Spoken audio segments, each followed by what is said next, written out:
Good evening. This is Tuesday, November 9th, 2021 meeting of the Town of Berlin Planning Board. As a preliminary matter, please note this meeting is being recorded and that some of the attendees are participating by video conference. Accordingly, please be aware that folks may be able to see you. The ugly band t-shirt you decided to wear tonight, or anything you intend to or not screen share on your computer. Anything that you broadcast may be captured and recorded forever and ever and will possibly wind up as a TikTok video to be shared amongst your friends and neighbors. This is Tom Sanford, Chair of the Planning Board. Please permit me to confirm that all members anticipated on the agenda are present and can hear me prior to me calling the meeting to order. Planning Board members, when I call your name, please respond in the affirmative. Tim Wheeler. You're muted. I'm still here. Yes. Thank goodness. Carolyn McDonald. Here. And Tom Sanford here. Anticipated speakers. We don't have any anticipated speakers, but we'll get to them whenever we have somebody come up. With a quorum of the board present, I call this meeting to order at 7:38 p.m. Tuesday, November 9th, 2021. This is an open meeting of the planning board being conducted remotely consistent with Governor Baker's executive order of March 12th, 2020, due to the current state of emergency in the Commonwealth of Massachusetts due to the outbreak of COVID-19 virus. Specific information and general guidelines for the remote participation by members of the public can be found on the Town of Berlin website.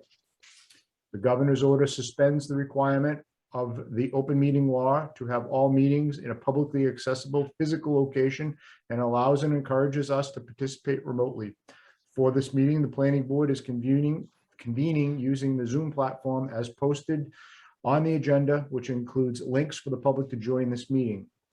Round rules. I will introduce each speaker on the agenda. After they've concluded their remarks, I will invite each board member by name to provide any comment, questions, penetrating insights, and/or motions. Please hold all your insights until your name is called. Board members and speakers on the agenda, please remember to mute your phone or computer when you're not speaking.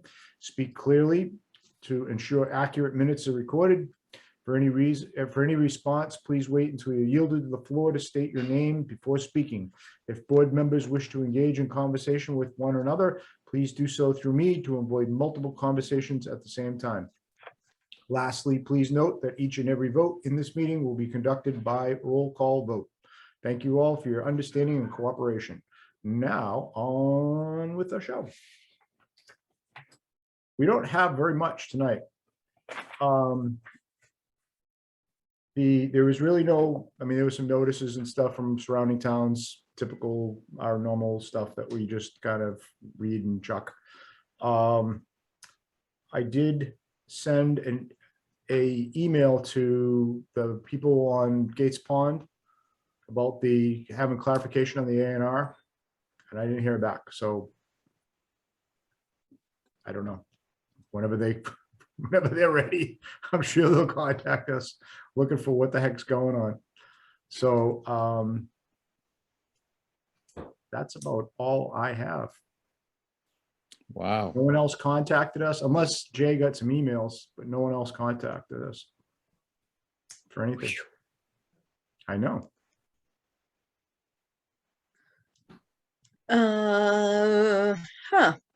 So, Well, we could take a vote and approve the minutes of the meeting from last time.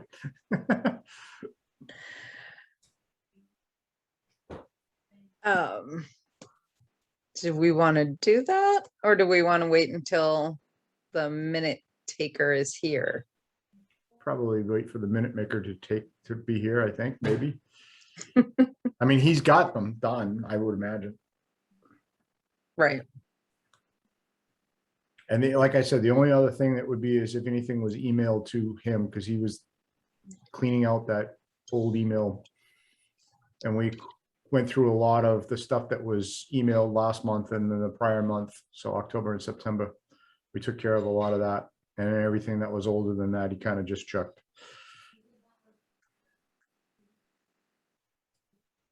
So, but I don't know if he's gotten anything between this last meeting and this meeting.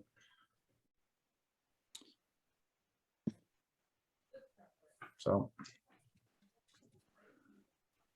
So Tim, that email that you sent just a little Well- while ago, I didn't get a chance to actually look too Well, much that's at what I it. was gonna say, if we got a few minutes, we could watch that together Sure. if we wanted to. It'd be, So but, can we put that on and then screen share it?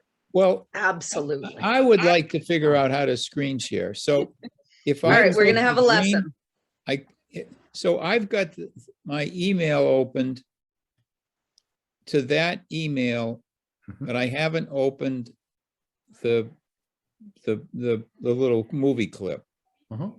Should I open the clip first before I screen share? Can you pause the clip?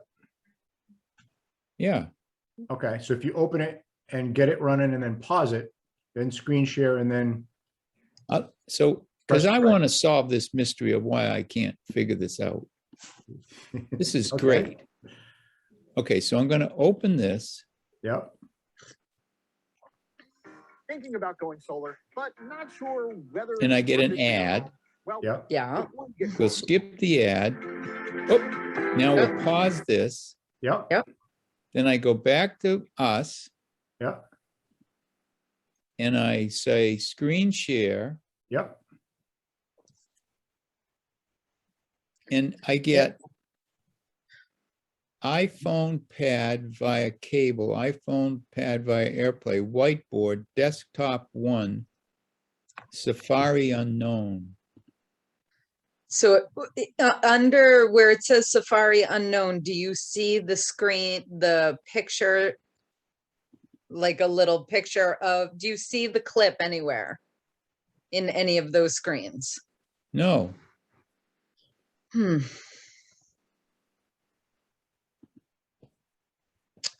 So I it's, don't, what am I doing wrong? Hold on. Share. Open. Allow Zoom to share your screen. Open system preferences. I don't want to do that. right. So it's interesting because I have a whole bunch of tabs open. So you guys want to look at the rugs I've been shopping for? Probably not. All Well, right. you could open it on yours, Carolyn. I can, but so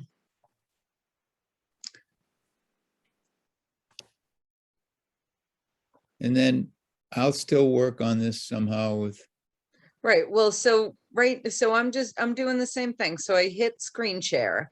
And right? for whatever reason, I don't see any of the other tabs that I have open. What do you mean? I see the exact same thing you do. So it says screen and it shows us. So how do you usually do it then? When I'm sharing something, it is one of the things that's there. And if I do that, nothing happens. So if I leave our screen there and I go to this, Somebody's just done. Yeah, now I can see something. All right. Is that me or So, you? all right, that's me. oh, sure, thanks. All right. No, I'm going to stop sharing. So what I did is I clicked on us. So if you click on us and then hit share, it didn't work this time. Don't do it at the same time. Are you trying to do it, Tim? Yeah, I'm running it, but it's not doing it with you guys. You right? gotta share it. I tried. I tried. So down at the bottom, you have the participants, Mhm. share screen, raise hand. And if you hit the share screen. it Yeah, doesn't I do end up Right. with just this blank white page with system preferences. System preferences is up there now. What the hell good is that? All right. So stop sharing. I have a young person here who has something she wants to say. Will the board recognize someone under Yes, 30? someone who knows their ass from their elbow, yes. So here's what we're gonna do. We're gonna share that. Oh, see, yeah, see, And we're gonna go. Oh, see, it doesn't let you do that. see it. Show grid. Interesting.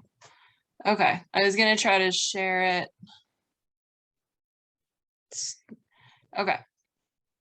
So this is what you're seeing when you open that, correct? Maybe if no, I don't. When I So opened it here, I end up with a thing that says, oh, maybe is that the person from Stowe then? No, this is a general statement from Zoom, right? Sort of. So yeah, this is the background. We're just gonna choose another tab here. What's a safe tab? I mean, they're like, they're rugs Okay, and we're there you gonna go. look at my wish list on Etsy. There you go. Spoilers. So, okay, we're just gonna exit out of that. So new share. And then it shows the screen behind you. So for you, once we stop, this will be Zoom, right? Instead of Etsy here. Yep. But screen, and then you have to hit share here. And hit it. well, I'll hit it, but it's gonna do the same thing because we're already sharing. Right. So, but you have to hit that screen and then share, and then you go over to the tab that you want. And I think you're also going to want to click share sound if we're trying to do a video Oh, down here, but either way, you have to hit the share button. which to be share able to do button? that. Down the Right. bottom? Yeah, right here where the mouse is. Oh, your mouse is on Art Nouveau silver earrings. Oh, okay. Oh, so Right up- it's not showing this. Oh, okay. That's, I thought we were showing this. Okay, that must have sounded like complete nonsense then. Sorry. I thought, I'm supposed to click on the Art Nouveau silver earring? No, sorry. We have something else up. Are you above trying to that. trick me into buying you silver earrings from Esty? This would be a roundabout way of doing it. darn, it's not gonna work. Okay, All so right. he probably can't see. So, any well, of the stop Zoom sharing. controls. Okay, Stop share. stop share. Okay. Okay, so All right. So let's try this one more time. yeah, Tim. So I go to, Kinda- share screen yeah, share screen. and yep, a white screen pops up, a white box. and it says basic, advanced, and files. Yeah. So stay in basic. And it says desktop 1, whiteboard, iPhone pad via AirPlay, iPhone pad via cable, Safari unknown, and system preferences unknown. Okay. So the desktop, does that have a blue square around it? Yes. Okay. Click on that. And Allow then- Zoom to share your screen. Open Yes. system preferences. Okay. So And I system, oh, go And I ahead. click on that because that's the Yeah. only thing I can click on, Okay. and everything disappears and I come back to you guys. Oh, so maybe you need to have your Zoom setting I haven't done something with Zoom yet. correct that allows you to share the screen. If So it if I wants you go to to- do your, all right, If I go to system preferences, yeah, allow the apps below to record the contents of your screen even while using other apps. Do you guys not have a tab? Zoom. Oh, hey, I just clicked something. Now let's see what happens now. Share screen. click more. No, you dog. Hmm, It's just live. no, because it's a webinar, not, Oh, okay. right. I was gonna try to send you a screenshot in the chat. Well, do you but want to there's go no ahead and do chat. it, Carolyn? I'm happy to, but I thought we were gonna Yeah. solve this. Yeah, but life is too short, right? Sure. All right, let me go open it.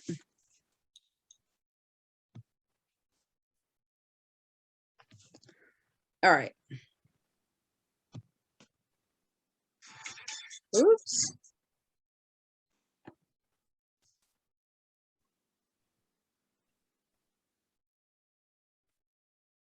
Yeah, and if it seems too long to folks, you can bounce around in it. I mean, play a little bit at the beginning, then flip through, because it's interesting, but you might not need to watch the whole thing necessarily tonight. But Stowe did it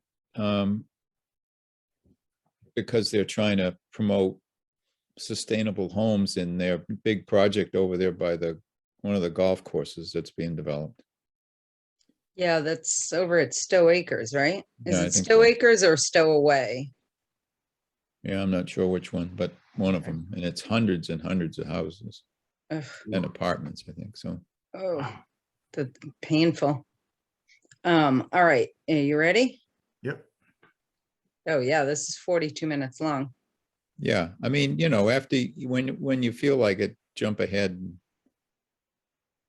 We don't need to spend 45 All right. minutes. Oop.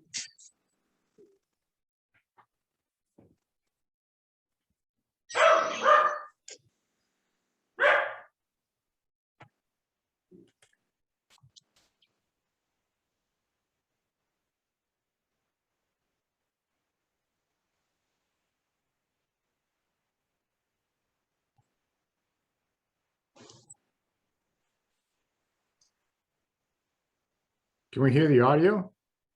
Oh, So Hold when on. yeah, there's a share sound button on Okay. the screen, right?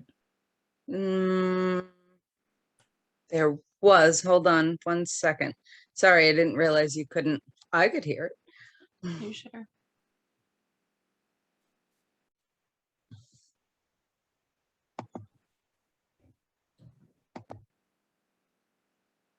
All right, let's try that. Day shooting out in Devens Can you hear with it? our two presenters tonight. I think you'll find it very informative. So we have Dan Gainsborough, who's president and CEO of New Communities. And we have Neil Angus, who's an environmental planner for the Devens Enterprise Commission. They're going to both be speaking to us tonight. Okay, over to you, Neil and Dan. I don't know who's speaking first. Yeah, I will start. Hello, everybody. Thanks for having me. Again, as Rick said, my name is Neil Angus. I'm an environmental planner with the Devens Enterprise Commission. And we wanted to start this discussion with just a quick few-minute overview of what and where Devens is and what we're doing and why we're here tonight. So with that, I'm just going to share my screen and give you guys a quick overview. If I can find it. There we go.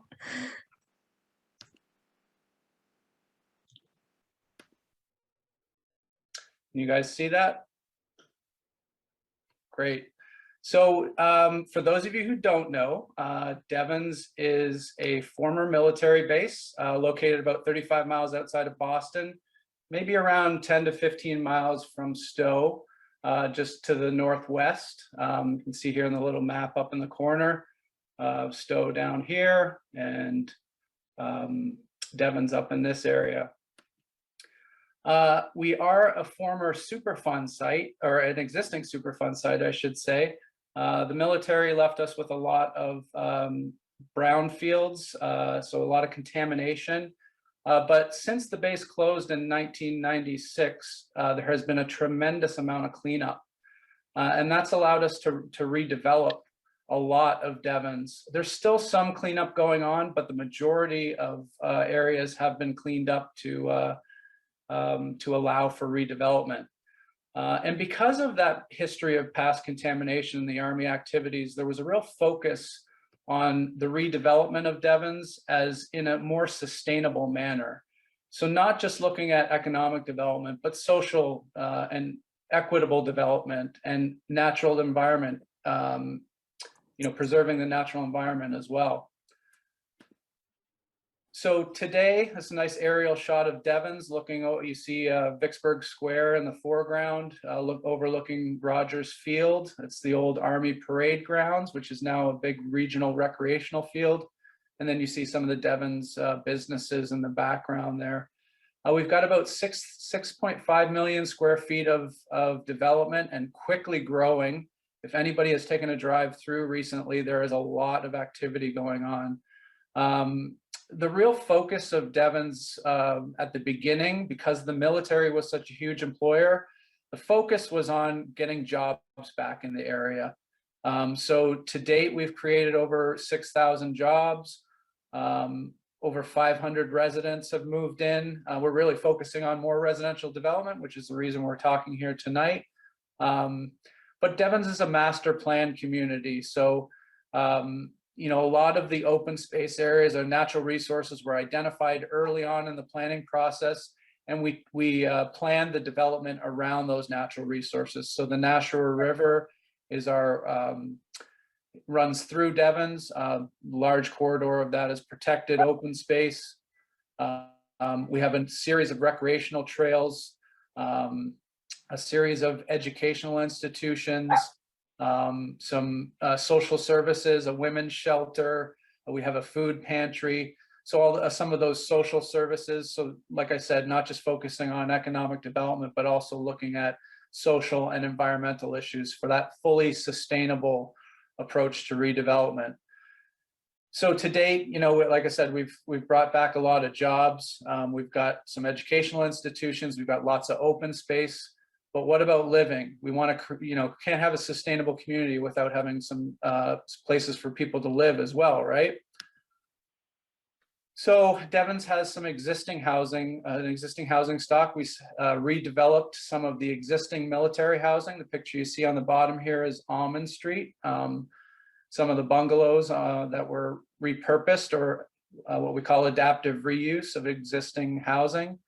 And, you know, people talk about green buildings and, you know, energy efficiency. And, you know, a lot of people say the greenest buildings are always those that can be reused because of all the embodied energy and the embodied carbon that is built up in all the materials and the, you know, the workmanship that went into building those homes. So we have reused houses and homes that we could reuse, but a lot were contaminated, so we did have to get rid of some. We do have affordable housing in Devens. 25% of our housing stock is affordable. It's deed restricted affordable to meet that social equity issue as well too. But in order to meet our sustainable development mandate, we wanted to look at ways that we could make future housing more sustainable. So that led to our net zero energy building pilot program and the innovative residential development that Dan has built in Devens, which we're going to go over, which the video basically that we're going to show in a few minutes goes over. So the problem for us was we had outdated regulations at the time. You know, this is a picture, background pictures as a typical subdivision, you know, single use, monolithic development, wide roads, garage in the front, you know, your traditional standard subdivision. And that's what our regulations initially in the 90s were built for. But with that sustainable redevelopment directive, we want to look at other options to make more sustainable residential development. And that led to a review of our regulations. We conducted a regulation audit to identify barriers to smarter approaches to growth.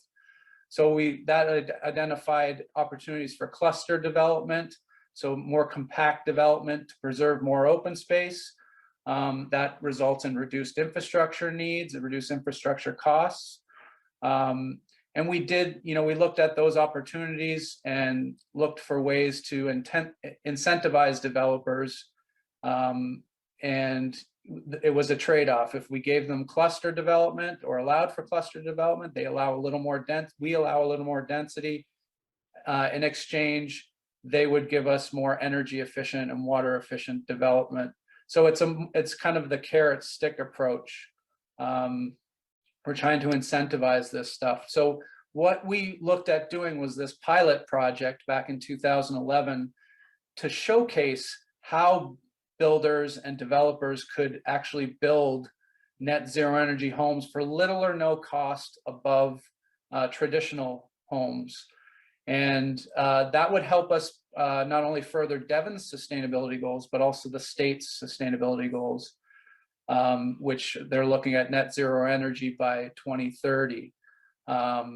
So this project was planned to assist with that market transformation to go to net zero and show that it's, you know, it's not just for those who can afford it. It can be cost effective, and it doesn't have to look any different than traditional development. Want to make sure that it's a replicable plan as well too. So the point of this pilot project was to, educate folks and show them how it can be done, how you can grow in a more smart, more cluster subdivision way that's more energy efficient, water efficient, as well as healthy in terms of indoor air quality and walkability. So that's what our regulations, were redrafted to do. And this is an outline of the subdivision, the first subdivision, the pilot subdivision that we adopted or approved. So a little bit, it's a cluster subdivision. So the whole back sides of these lots was protected open space. It adds to existing open space, helps reduce the overall carbon footprint of the development. So it's a win-win. The developer saves on infrastructure costs because he can reuse existing infrastructure, have shorter infrastructure, and we win from an environmental standpoint from reduced carbon footprint and more open space preservation. So just to show you, what that actually that plan turned into. This is that net zero energy pilot that has been constructed since 2013, I think. So it's 8 homes, and you can see like the long axis of these homes, even though the houses curve, the long axis of all these homes, most of them is east-west. So they have the longest southern exposure, which gives them that passive solar orientation, which is a huge energy efficiency measure. And it's hard to see in the picture, but all the backs of these homes have solar panels on the back. And there's a picture you see on the side there of one of the homes that we're going to feature in this video that we're going to show you in a second. So from that pilot, it was a very successful pilot. The homes sold out almost instantly. The developer was required as part of the project to provide educational training to other developers and contractors to show them how it can be done. And the success of this pilot led for us to look at, to get public support and justify additional regulation updates that looked more at the focus on neighborhood design as well as energy efficiency. And that mix of incentives that I mentioned, we allow for reduced lot size, reduced frontage, reduced setbacks, and allow for a higher density development so the developer can build more units, but he's got to build them in a more energy efficient, water efficient manner. And that includes some green infrastructure elements. And I mentioned earlier, the lower infrastructure costs. So that led to the Grant Road neighborhood, which Dan and Now Communities came in and got approval for 124 units of housing at energy efficient housing at Devens, but in a much more compact manner. And you'll see that in the video that we're going to start in a second. But it's a really different type of development, more new urbanist type style of development, which pushes the houses up to the front, creates a more healthy, active, and socially engaging neighborhood. The streets are very walkable, sidewalks, narrow roads. Again, you'll see this all in the video. Some green infrastructure connections to open space. That compact development pattern allows for us to develop or to preserve more open space. And this is a rendering, a design rendering that Dan's architects did. And this is what you'll see in the video. This is what has been developed. So it's awesome. I think it's awesome when you can see a rendering that turns into, This thing with 120. really what was actually developed. So with that, Dan, unless you had anything else, I'll say just a couple of comments, but yeah. so let me turn on my camera. Oops, that's not great. Let's try that. That's a little better. Okay, so first of all, thank you also to Rick and Gina and Neil for that wonderful introduction. I always like following Neil because I always learn a lot each time. It's an interesting history and certainly a wonderful community. So just to sort of contextualize some of the, and help people understand where I'm coming from. One of my core beliefs about housing is where we choose to live really matters. It matters because it affects the amount of energy we consume and sort of our carbon footprint. It affects the level of connection that we experience with our neighbors. And it really has a big impact on sort of how we use our time, sort of the discretion of how much, or the demands, I suppose, of how much a house makes on you. And very much by design, our houses are created, a Now Communities house is created so that it demands very little of the homeowner, both in terms of maintenance and also the energy that it consumes.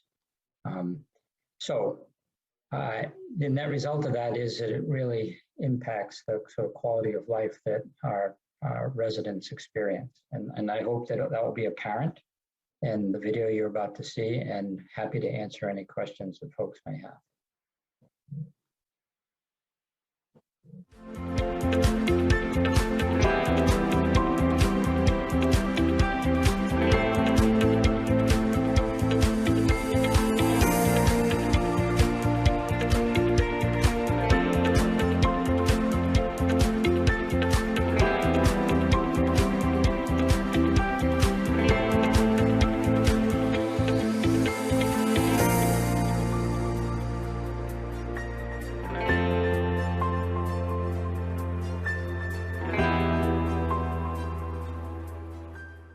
We're here on Chance Street in Devens, Massachusetts. I'm here with Dan Gainsborough, the developer of Emerson Green. This is the first phase of a 17-unit single and multifamily subdivision that was part of the Devens Innovative Residential Development Regulations. We created specific regulations to foster this type of development that allows for cluster, so tighter, smaller lots, shorter infrastructure, protecting more open space in exchange for more energy efficient, compact, and affordable development. So what you see here is the first phase of Emerson Green. It's Chance Street. It's 17 units. There are single family and duplexes all along the street. You see our regulations also require shorter infrastructure, so you see a 20-foot wide street. And the homes are pushed right up to the front. That's on purpose from a zoning standpoint. We don't have setbacks. We have build-to lines. That brings the buildings close up. You can see the front porch concept. Everybody has, their own front porch. So the idea is people aren't kind of hanging out in their backyards by themselves. They're hanging out in the front and socializing with their neighbors. So it's a more social and engaging neighborhood. It's termed as a new urbanist type development pattern. Meant to create a sense of community for people, not for cars. You can see you don't see any garages here. The garages are all in the rear. They're accessed by service roads. As I mentioned, very narrow roads. These are 20-foot wide roads. It's plenty of space for emergency vehicles. We're creating a community for people, not just cars. So you can see sidewalks on both sides of the roads. The narrow roads, the street trees, that all helps slow down traffic and make the neighborhood more safe. And these were all intentional design measures that were included in our regulations that, Dan, who's the developer, followed and came up with some beautiful designs of these super energy efficient homes that are net zero energy ready. And turn it over to Dan to talk more about the homes. Thanks. So Neil just gave a ton of great information. I would add a couple of things. It is a master plan community. When we're done, we have a total of 124 homes. There is a mix of detached single families, attached, as well as a 40 unit rental apartment building. All of it is based on the principles of traditional neighborhood design, which Neil kind of highlighted. It's an idea of having a close-knit community, and the street becomes energized due to the relationship of the front porches to the street itself. So there's an interaction between folks that are walking on the street and people that are hanging out on their porches. And that's a big decision. The other big decision was to separate the cars from the people so that one feels a little bit more safe and secure out in the street and on the sidewalks. And as Neil mentioned, the idea of prioritizing plants and people over cars and convenience. That's a big tenet in the design work that we do. The other thing that might be worth mentioning is just the scale of the homes. They are designed very deliberately to be right-sized and compact. They range anywhere from about 1,900 square feet to just a little over 2,000 square feet. All of them are 3-bedroom, 2.5-bath homes, and they are designed to be net zero possible, and they are also designed to utilize all electric systems. So that our homes typically, and we'll probably talk about this a little bit later on, but they, right out of the box, they use about 60 to 70% less energy to heat and cool. As Dan mentioned, smaller lots, a little more compact homes, 5,000 square foot lots generally, clustered together. All have direct access to open space. Every home in this development is within steps of open space, which accesses miles of trails in Devens. The sidewalk network connects into our existing residential neighborhoods. So it's a very well-connected neighborhood, very walkable, which leads to our, kind of goes to our Healthy Communities proclamation that we passed a number of years ago. The other thing to mention is that the affordability aspect. While the majority of these homes are market rate, there are two types of affordable housing in this development. There is low-income housing, which is the 80 to 120% of area median income. There are a few units in this development that qualify for that. We also have in Devens a unique type of workforce housing or affordable housing, which is workforce affordable housing, which is 100% of the area median income.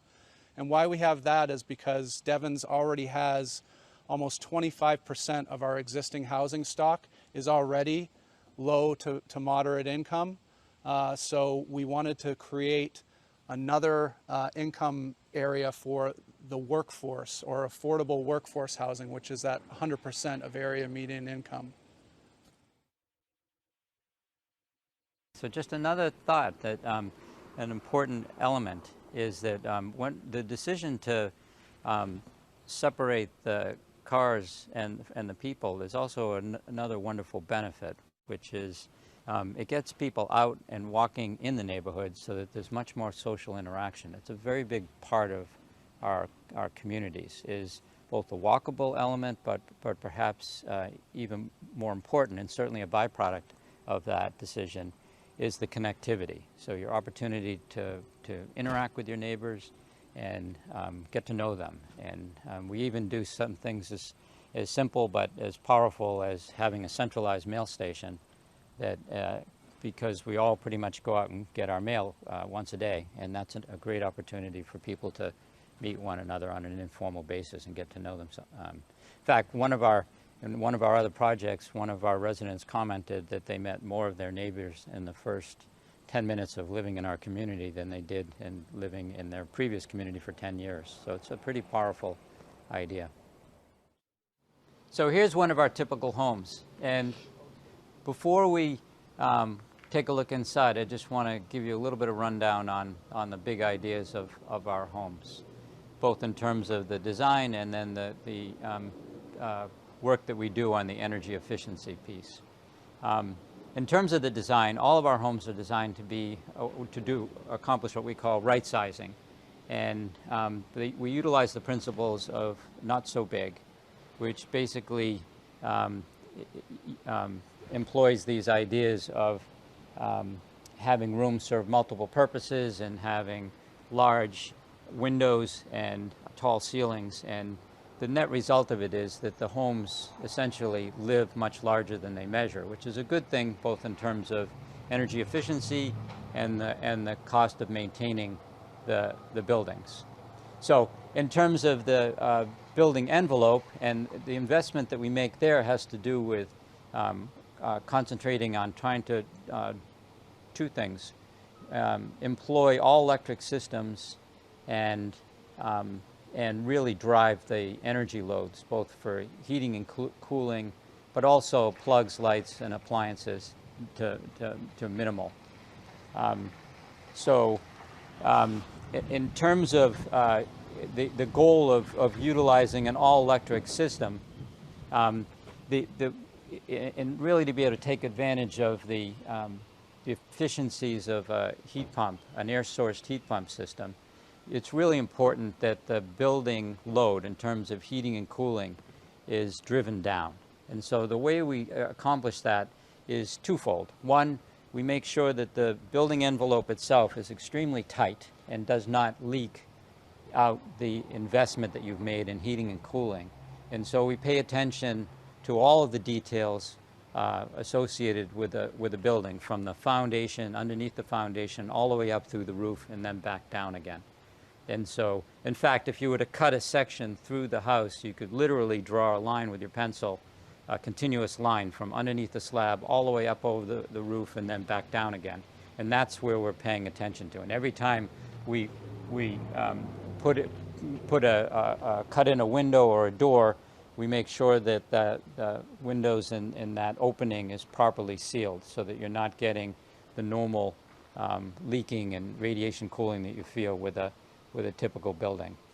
Once we've ensured that we're not, that the building itself is tight, and I'll give you a metric to sort of compare it, how it might compare to a normal house. A normal house, code-compliant normal house, probably leaks on the order of about one of the size of these windows. Our homes, by comparison, the total leakage is about that much, as if there was a penetration in the house. So it's a really big deal and a really big distinction. Once the house is tight, and we're confident of that, the next thing that we do is we concentrate on various insulation systems. And that insulation kind of follows the air seal. It starts underneath the slab, goes up the foundation wall, goes up the exterior building walls, and then comes over the top of in the roof cavity. The net result of those two investments is effectively we drive the heating and cooling load, we reduce it by about 60 to 70%. And that sets it up and puts it in a great position to utilize highly efficient air source mini split heat pumps. So that's the story on that. Maybe we want to take a look inside. This is inside one of our typical homes. And you can see from some of the things that I mentioned, which is these tall windows, tall ceilings, and then also these sort of long diagonal views. And those. Do you guys want me to skip the in-home tour? Oh, you're muted, Tim. Yeah, go ahead. And then they introduce another house that is on a little further, which I think is interesting because it's I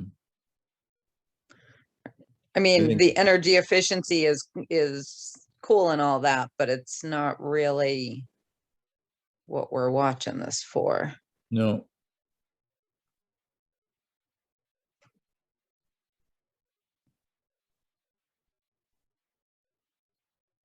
It's very interesting, though. There's parts of it that I think would be useful for us. Right here. All right. Yeah. Okay. And go back, right there. All right.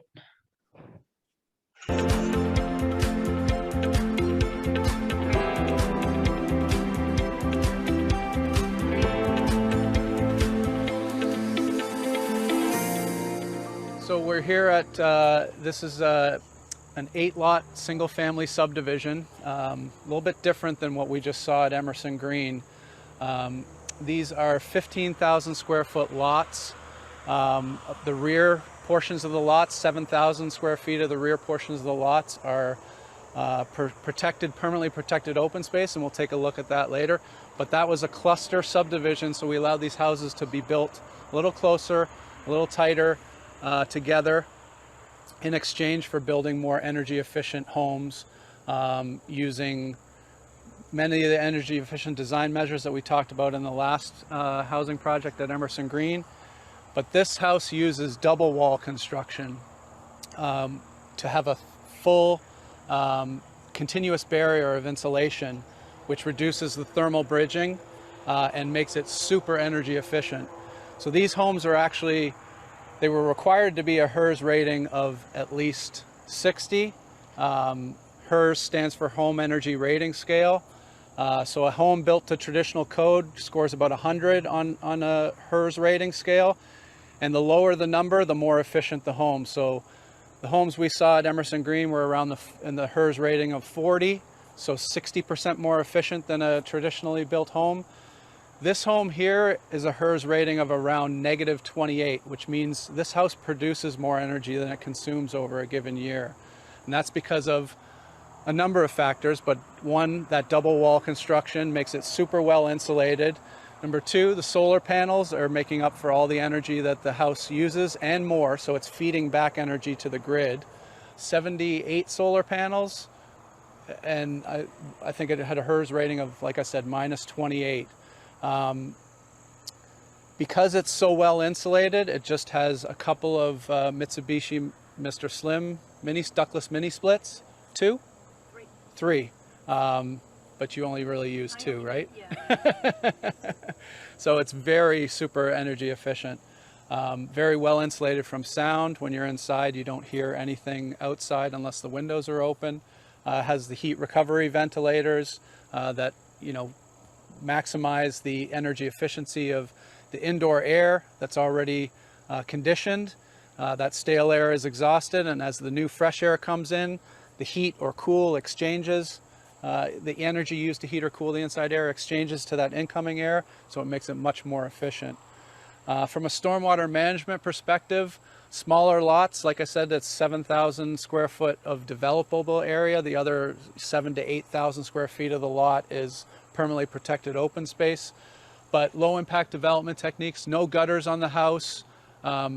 Everything infiltrates directly on site, so we don't have any storm sewer systems.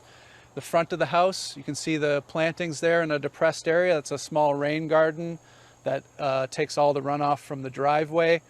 So no runoff is really leaving this site. Everything's being infiltrated on site. We're lucky on Devens to have very permeable soils.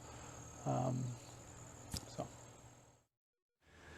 right, so we mentioned these homes are on 7,000 to 8,000 square feet of buildable space, and the rear 7,000 to 8,000 feet of the lots are protected open space, so it's a cluster subdivision. Just beyond the fence line here is that open space that was naturalized. It's basically been allowed to regrow naturally.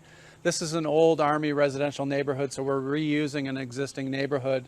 But I mentioned, the low impact development techniques. From a stormwater management perspective, this reduces the size of lawns, reduces fertilizer and pesticide use, and it actually connects into a existing stream system, stream corridor nearby, so it's adding extra wildlife habitat into the neighborhood as well. So just a great extra environmental benefit to cluster type subdivision.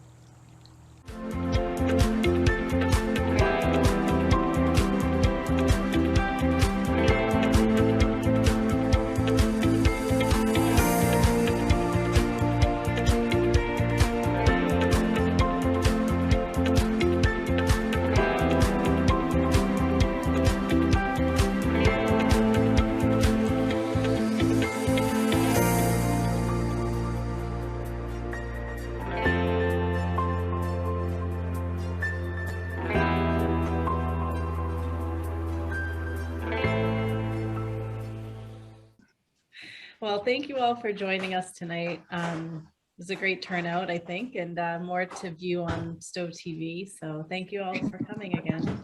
And next month, it'll be about weatherizing, insulating your house, and then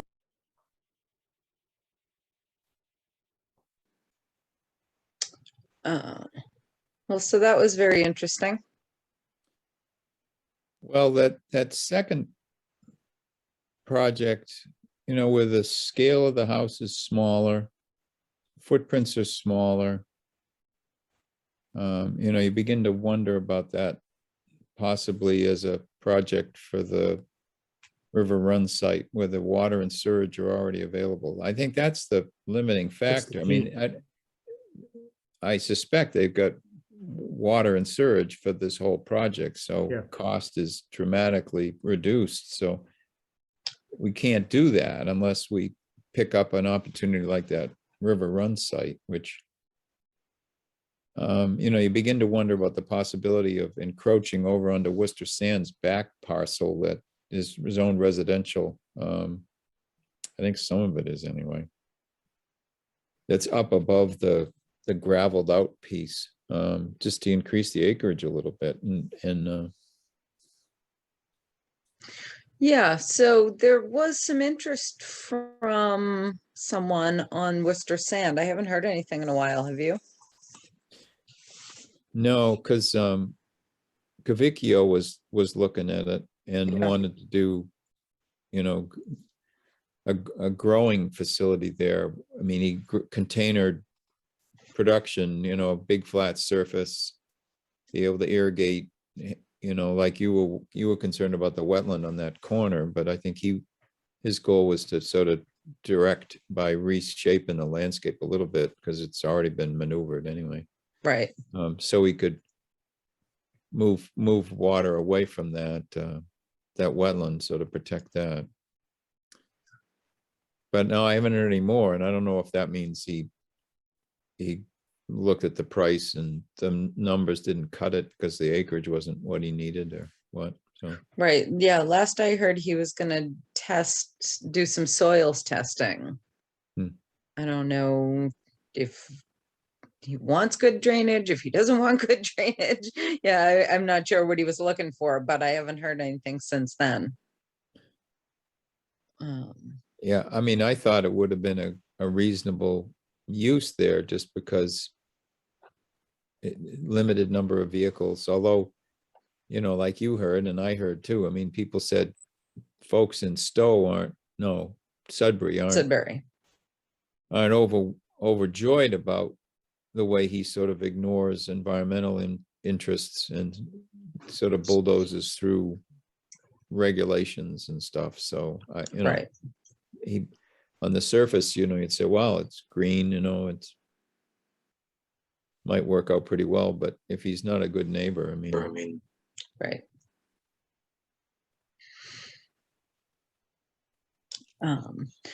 But back to that video for a sec, I liked the idea of the project they talked about at the end a Mm. little bit more. I don't think that kind of quasi-urban or whatever they called it, semi-urban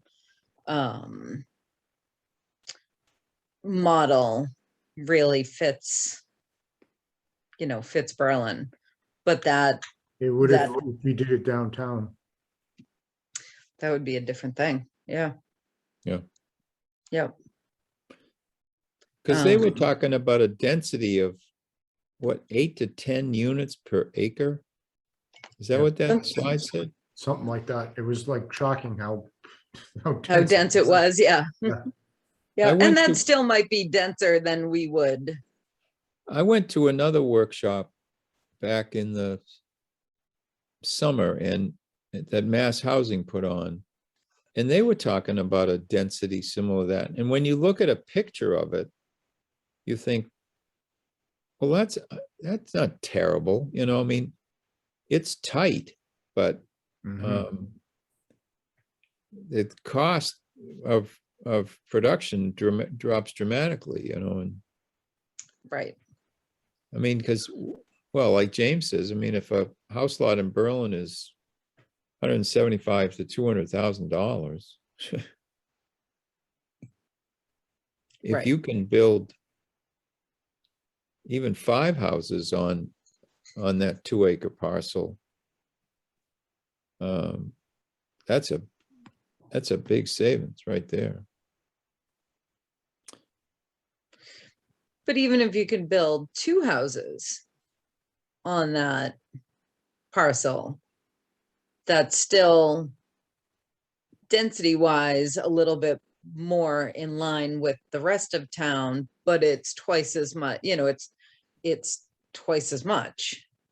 Yeah, And I liked the idea, and it's kind of what I was talking about where my sister lives, you know, a couple of years ago, where it's a parcel of land, but all the houses are around the outside and the inside is conservation. huh. But what this Gainsborough does is he tends to migrate houses to the center and have a green space similar to Mosaic and Camelot for walking in the middle. I mean, that's what he did at River Walk over in Concord. Mhm. And there's another one in Carlisle that he's working on now too that does the same thing. And then the open spaces on the outside. So people are forced to interact with one another or allowed to interact with one another. Well, Whereas both. what your sister's involved with, Yeah. the open space draws them together, I suppose, in your sister's case. So they get to interact with each other in the open space. Right, and but they also, so that's also where they have community wells and community septic in that area. In that, yeah. You know, so they're still on wells and septic, but they're shared. Yep. And there's really no difference in that than say what's happening at Highland Ridge. The shared wells and septic. Yeah. It's just the way that it's laid out is a little bit different. And at Highland Ridge, you know, the topography of the land and the stream in the back kind of forces green space. Mhm. I don't think they would have done that otherwise. Yeah.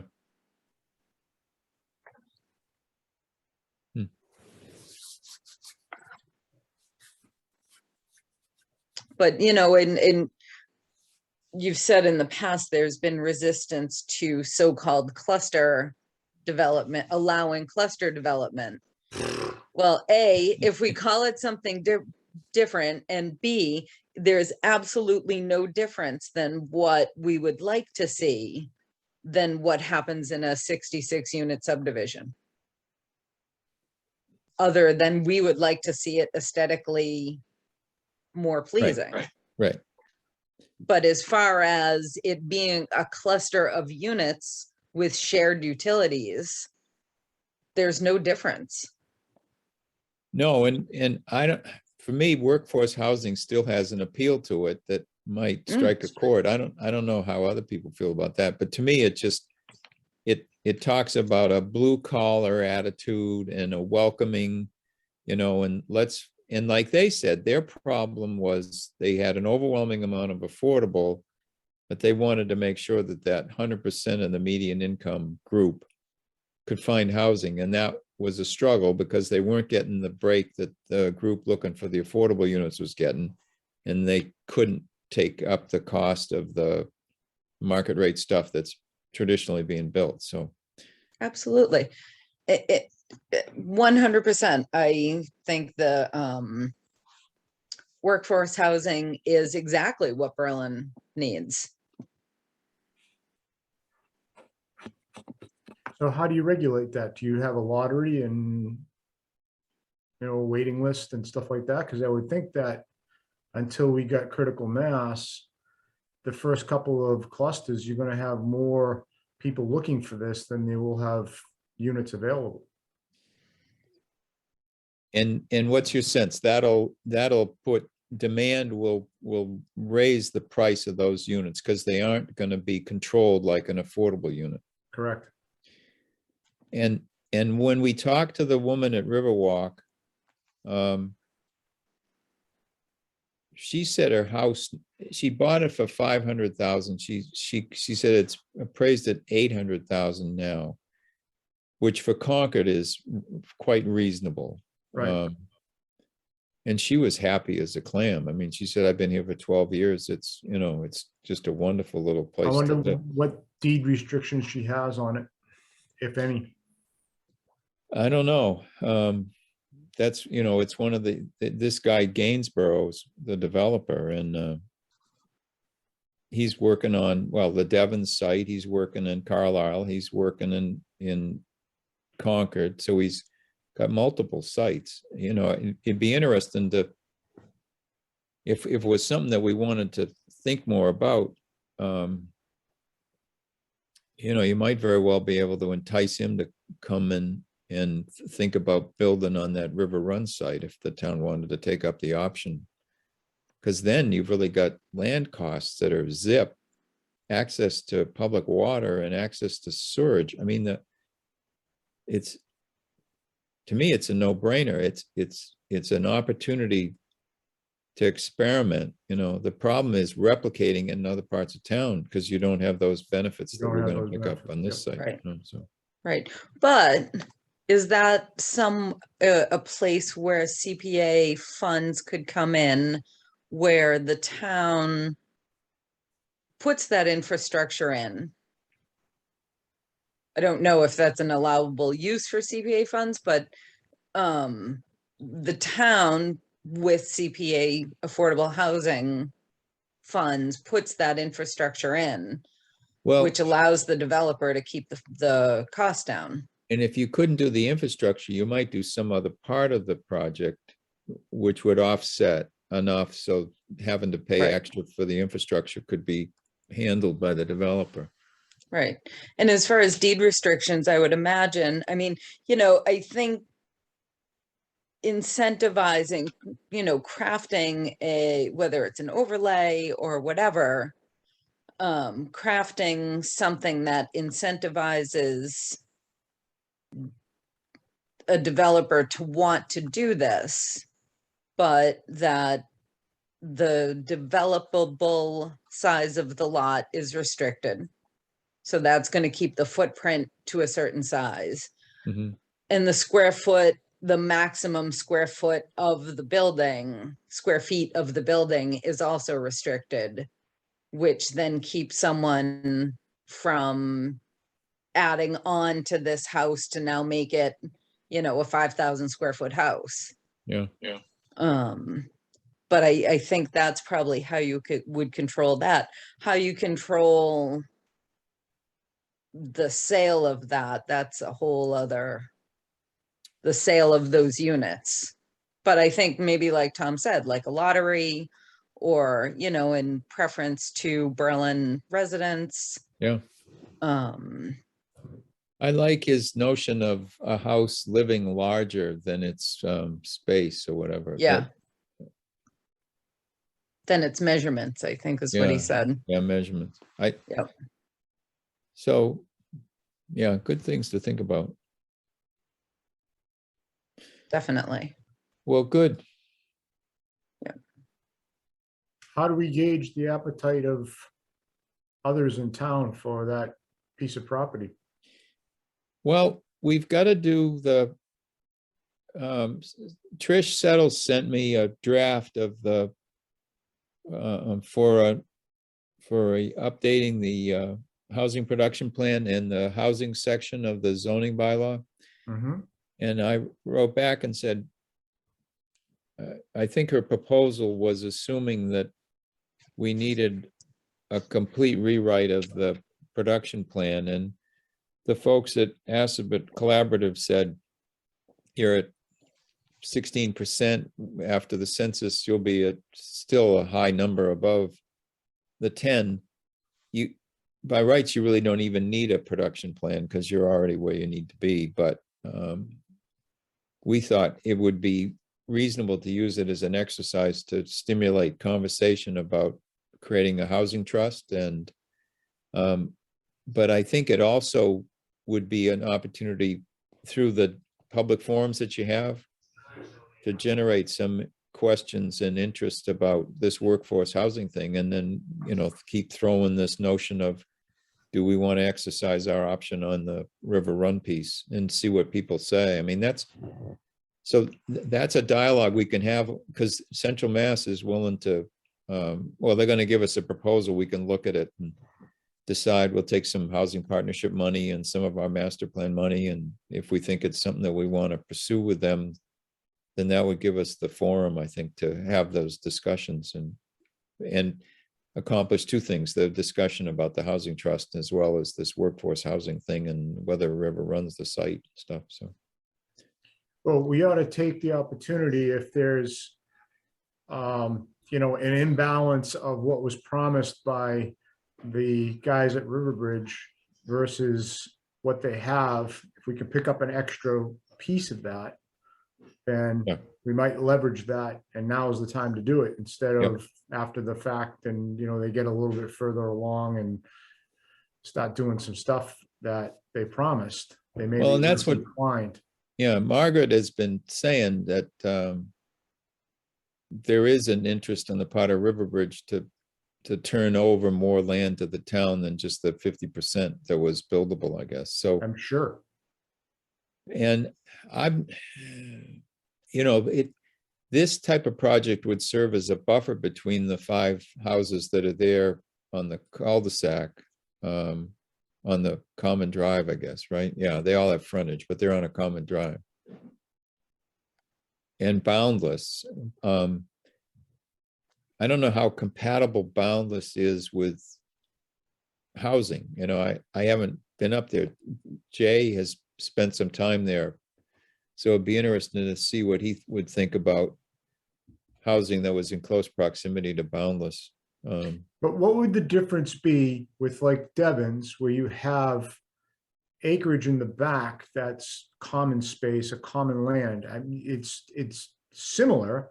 Obviously, the residents don't have the access to it that, because Boundless has it, but it has the, you know, the view, the vistas, whatever you want to say, as, you know, space. I mean, Yeah. I have Right. 100 acres behind me in Hog Swamp. I've never been in it. Yeah. Never. It's beautiful might- back there. You might Okay. not come back. I've been, I might yeah. not that. No. Follow They- the railroad track. They talk about I've horses. been down, up and down the disappearing. railroad track, and I've Yeah. been into Lindsay's Fields, Yeah, but I They- haven't been up and back where the quicksand is or any Yeah. of that. they always talk about horses disappearing in there. Mhm. So, So funny. They were talking on NPR, just as an aside. Remember when we were young, like quicksand was always a thing. Like quicksand was a danger. It was in movies, it was in Yep. cartoons, it was always a thing. And they polled like some first grade class or something, and no one's ever even heard of quicksand. And it's just so funny how it has kind of left the lexicon of things Mm. we need to be concerned about in the world. There's other spookier things in the world that we should be worried about. yeah, yeah. That's for sure. But back to that, I mean, if you had that, you know, vista or whatever, or, you know, you could look out your backyard and see trees and what have you, if there's climbing stuff in it, who cares?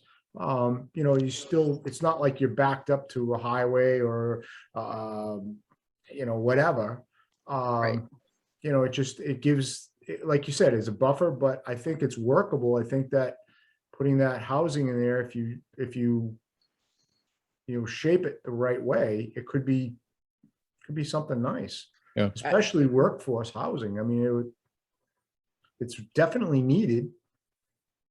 And, you know, it Absolutely. diversifies our housing stock once again. Yep. Right. I think it's a great opportunity. The thing, like you said, Tim, it's going to be very difficult to duplicate that again because the opportunities won't be there. Yeah. Right. Well, except that we do now have CPA funds, True. which could Yeah. and help this- mitigate that. I mean, you figure there's gonna be 50 or 60,000 a year just dedicated to housing. And I don't see them getting their act together for a little bit of time. So between what's available in the housing partnerships, Kitty already, and Eloise would like to comment on that, I believe. where is she? She's here. All right, I'll promote her all the I'm way. spending her money like wildfire here. Yeah.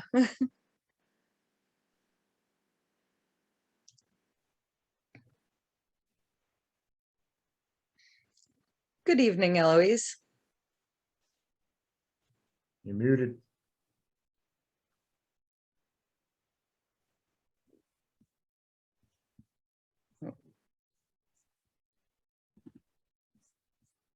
There you go. Is this meeting being recorded?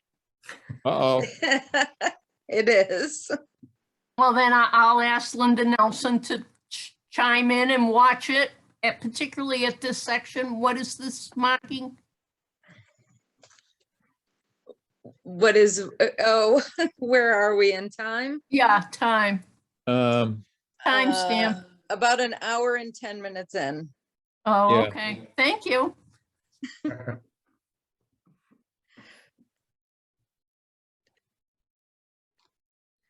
Yeah, so fun stuff, fun stuff. So I'll, as soon as Trish turns around her proposal, I'll send it around to everybody, Eloise and you guys. And Okay, because if we could get some sort of understanding with them that would allow them to, if we think they're the ones to work with, have them start right after the first of the year, we could, you know, package something up during the winter and get stuff squared away so for the spring, because I think the plan is due for recertification sometime in the early spring or late spring or something.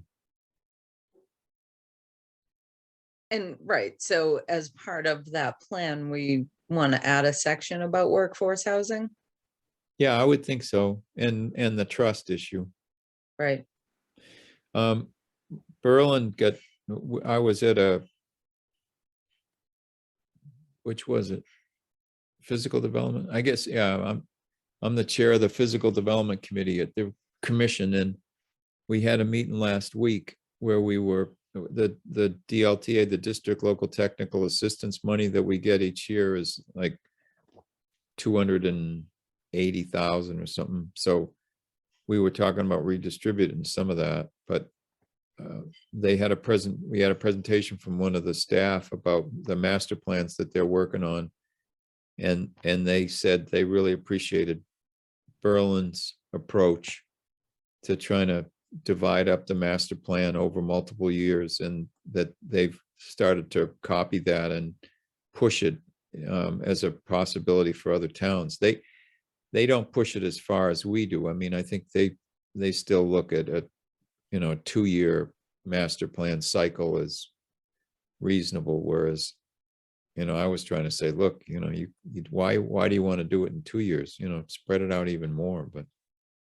But they've bought into the notion that it'll keep the towns that they work with on the hook more, and it is less demanding on them as a staff because they don't have to intensely do a master plan in a short period of time. They can work it out over multiple years, and the towns can make it more affordable. So they're getting a lot more requests for master plans now as a result. So they said, thank you, Berlin. And He said, you're welcome.